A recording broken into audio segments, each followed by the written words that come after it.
নমস্কার। আজকে আমরা কথা বলবো আমাদের এই 10 নম্বর রেজিস্টার নিয়ে।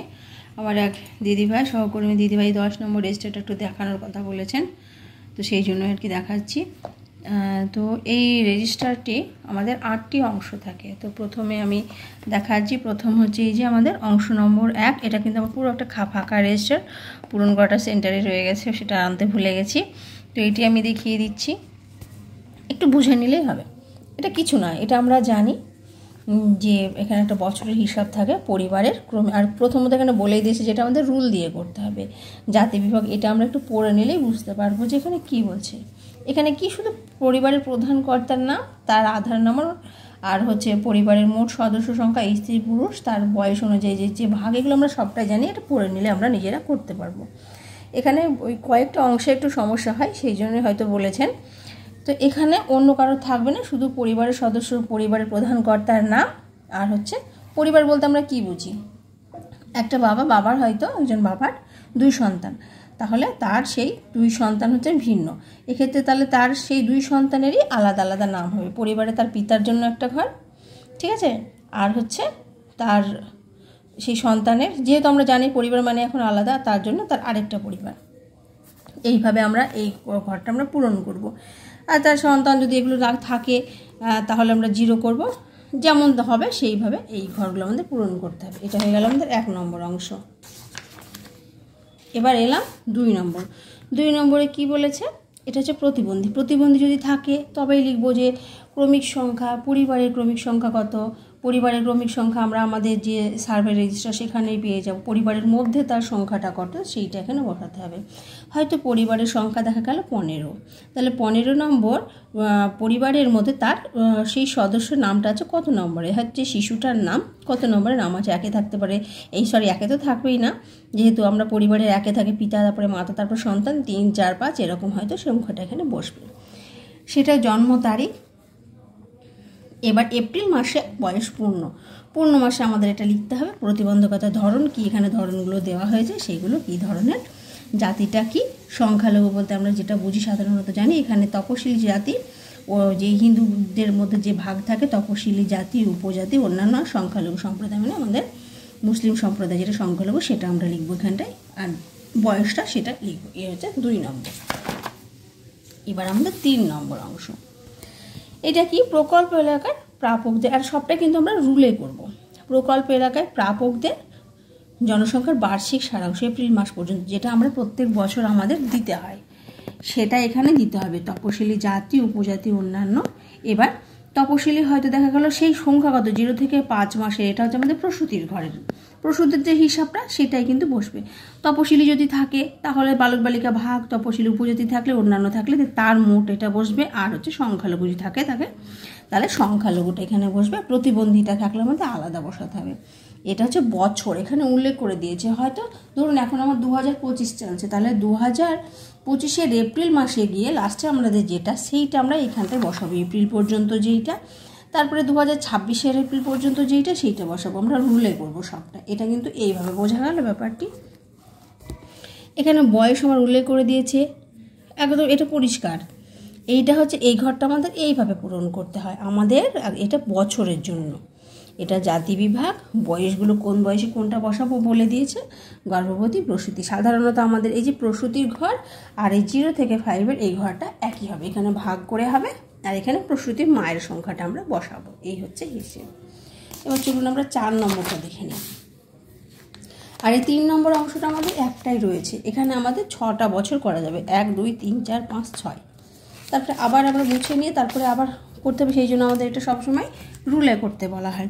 এরপরে আমাদের কি আছে, 2020, মানে এটা একটা বছরের মাসিক ঘটনা বলে এগুলো আমাদের রেজিস্টার। এটাও পড়লে সুন্দর পারা যাবে যে এখানে মাস দিয়েছে এপ্রিল টু একদম মার্চ পর্যন্ত এখানে আমাদের রয়েছে। আমরা কি করব, গর্ভবতী মহিলাদের রেজিস্ট্রেশন আমাদের হবে। বালক বালিকা, এখানে দেখতে পাচ্ছেন যে বালকগুলো এখানে আমাদের এগুলো এখানে করা যাবে না এই ঘরটা, কারণ আমরা জানি গর্ভবতী মহিলা মানে মহিলা, সেই জন্য এখানে শুধু এই ঘরটি আমাদের দেওয়া আছে। এখানে মাস অনুযায়ী করব। এখানে যে প্রত্যেকটা জিনিস আছে আমরা পড়বো কলামগুলো। এখানে 2টি ভাগ রয়েছে, কেন্দ্র এলাকার আমাদের স্থায়ী বাসিন্দা, আর স্থায়ী বাসিন্দার জন্য এই ঘরটি, আর আমাদের কেন্দ্র এলাকার যদি অস্থায়ী বাসিন্দা থাকে তাদের জন্য এইটা অস্থায়ী বলতে গেলে আমরা তো মাইগ্রেশন করি, তাদের জন্য আমরা এই ঘরটি ব্যবহার করব। এখানে ডিটেলস হিসাবে এটা পড়লে আমরা পেয়ে যাব। এই হচ্ছে ব্যাপার। আর আমাদের এবার চলে যাব আমাদের 5 নম্বর কলাম। এই হচ্ছে 5 নম্বর। এখানে কি বলেছে, এটা আমাদের যে 3 নম্বর রেজিস্টার, যেখানে আমাদের পরিপূরক প্রদানের যে রেজিস্টারটি তার সঙ্গে এটা হচ্ছে জড়িত।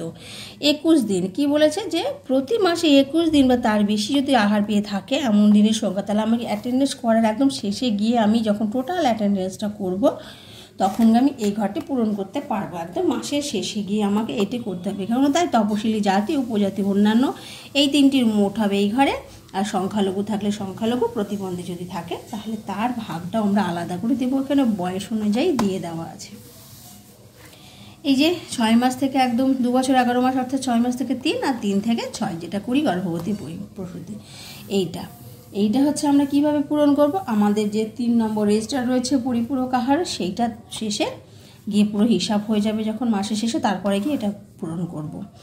এই হচ্ছে আমাদের এইটা এইভাবে পূরণ করতে হবে। মাস এটা ধরুন আমাদের কিছু যখন জুলাই, তাহলে জুলাই 2025, জুলাই 2025, এটা হচ্ছে আগস্ট হবে, এটা হচ্ছে সেপ্টেম্বর, এইভাবে পূরণ হবে। সেপ্টেম্বর, অক্টোবর, নভেম্বর এইভাবে পূরণ হবে।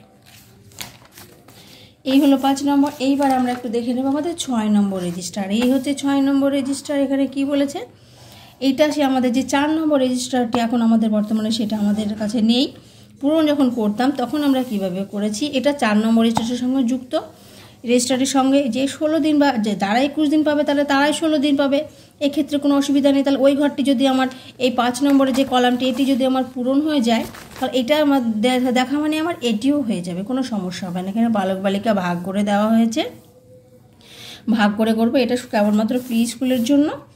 প্রাক প্রাথমিক শিক্ষার কর্মসূচি, যেহেতু এখানটা প্রাক প্রাথমিক বলে লেখা আছে, একটা প্রাক প্রাথমিক ওই যে দৈনিক উপস্থিতির ভাগ, এটা আমরা অ্যাটেন্ডেন্সের একদম শেষে গিয়ে 3 থেকে 4 বছরের শিশু আমার কদিন নিয়েছে, 16 দিন বা তার বেশি, 21 দিন, এরকম এই যে বয়স এখানে ভাগ করে দিয়ে দেওয়া আছে। আর এখানে 10টা আমাদের ক্রিয়াকলাপ, আমরা ক্রিয়াকলাপ কোথায় প্রত্যেক দিন হিসাবের কেউ আমরা বেশিরভাগ আমরা চেষ্টা করবো 10টা ক্রিয়াকলাপে, কিন্তু কোনো কোনো ক্ষেত্রে আমাদের হয় না। যে কোন ক্রিয়াকলাপগুলো আমাদের লিখে দিতে হবে, যে আমাদের ক্রিয়াকলাপগুলো আমরা করা, যে অভ্যর্থনা, প্রার্থনা, মুক্ত করে, এগুলো এক কথা রোজই হয়, তাহলে আমরা কিন্তু পুরো সংখ্যাটা সাধারণত হবে আমরা যেটা করতাম। আর এখন আমাদের এটা হয় না করা, যেহেতু 4 নম্বর রেজিস্টারটা আমরা এখনও আরও দেওয়া হয় না আমাদের, সেই জন্য এটা এখন আমরা করছি না। এই গেল 6 নম্বর। এবার আসবো 7 নম্বর। এটাও তাই, এটা কোনো ব্যাপার না, এটা বয়স বছর অনুযায়ী করতে হবে। এপ্রিল, মে, এই যে এইভাবে লেখা আছে। প্রতিবেদনের মাসে 12 মাস, যে এপ্রিল মাসে ধরুন কটা শিশুর আমার 12 মাস অর্থাৎ 1 বছর পূর্ণ হলো সেটা লিখতে হবে। উপরে উল্লেখিতর মধ্যে কতজনের পূর্ণ টিকা বলতে আমরা যেটা বুঝি 9 মাস পর্যন্ত আমাদের ফার্স্ট ভিজিট পর্যন্ত, সেটাকেই বলা হয় পূর্ণ টিকা।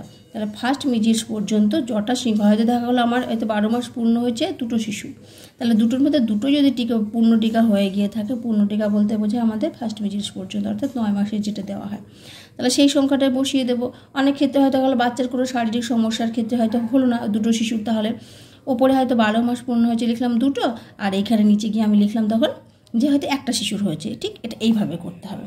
এটাও তাই, পুরো বছরের হিসাব 2025 টু 26, 26 টু 27, আমাদের সেশন জানি আমরা শুরু হয় এপ্রিল থেকে, মাঝে এপ্রিল থেকে একদম মার্চ পর্যন্ত।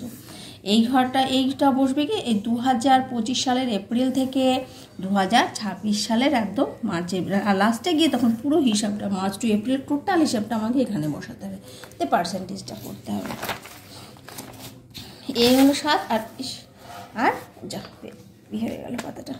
8 নম্বরটা তো আমরা জানি, স্থায়ী অস্থায়ী বাসিন্দাদের ক্ষেত্রে মৃত্যু আলাদা পৃষ্ঠা ব্যবহার করতে বলা হয়েছে। যে মারা যাবে ক্রমিক সংখ্যা দেব, পরিবারের ক্রমিক সংখ্যা, পরিবারের মধ্যে যিনি মারা গেছেন তার সংখ্যাটা কত, তার জন্ম তারিখ, তার লিঙ্গ, তার মৃত্যুর তারিখ, মারা যাওয়ার সময়, বছর, দিন, মারা যাওয়ার স্থান, কোথায় মারা গেছেন, গর্ভবতী যদি হয়ে থাকে সেইগুলো একটু দিতে হবে, আর হচ্ছে যে তারিখে মারা গেছে। এটা হচ্ছে 50 বছরের নিচে মহিলাদের জন্য এখানে উল্লেখ করাই রয়েছে। ঠিক আছে, এটা এইভাবে যে মারা যাবে এইভাবে আমাদের আলাদা ব্যবহার করতে হবে। তো এই হচ্ছে 10 নম্বর রেজিস্টার। যদি কোথাও আশা করি বোঝাতে পেরেছি, যদি কোথাও অসুবিধা হয়ে থাকে তাহলে আমাকে কমেন্ট বক্সে জানাবেন, আমি নিশ্চয়ই বুঝিয়ে দেওয়ার চেষ্টা করব। তো আজকের জাস্ট এইটুকু। যদি ভালো লাগে তাহলে অবশ্যই কমেন্ট বক্সে কমেন্ট করে জানাবেন। ধন্যবাদ।